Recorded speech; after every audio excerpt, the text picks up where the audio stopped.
Okay, let's have a look at another example where we've been asked to complete the square. I think the first thing to recognise that we've got a slight problem here. The bracket contains just an x term, but we've got 2x here. And the way we solve that is to take the factor of 2 out of the first two terms. So we get 2x squared minus 6x now plus 23. And the rule for completing the square is that we take the coefficient of the x term and halve it. This value of -3 becomes our value of b. But the problem is that when we substitute b for -3, we generate an extra +9, which I'm going to show you now by doing a little bit of side work. Okay, let's just take that bracket. We've got our value of b, which is -3, and see what it produces. So I get x minus 3 squared, which is equal to x minus 3 multiplied by x minus 3.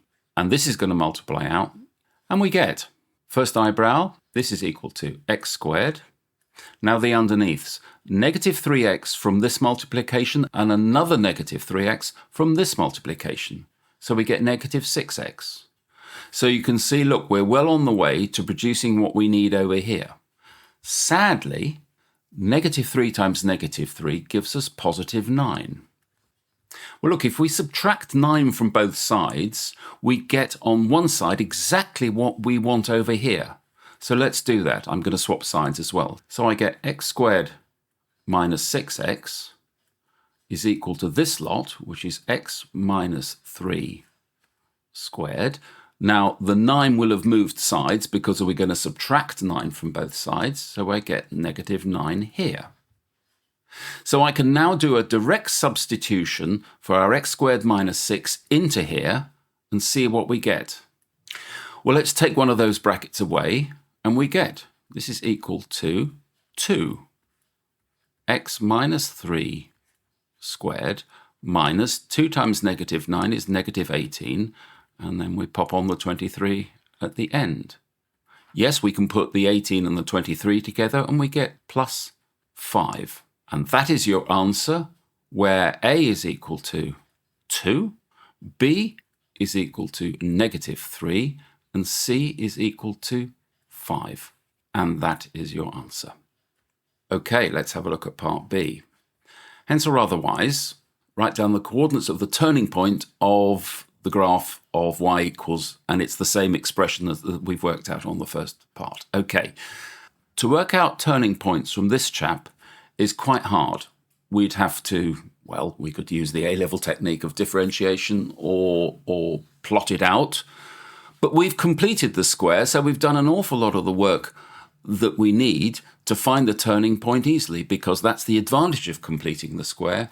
It will find the roots and the turning points really easily. So writing it out with our completing the square version, so what is that turning point? Well, look at this term here. It's a squared term. So different values of x will make the x minus 3 part of this term either positive or negative. The thing is, when you square it, all those negative terms turn positive, which is why I say the whole of this term is determined to be positive. When is it not positive? Well, the only time it's not positive is when x is equal to 3.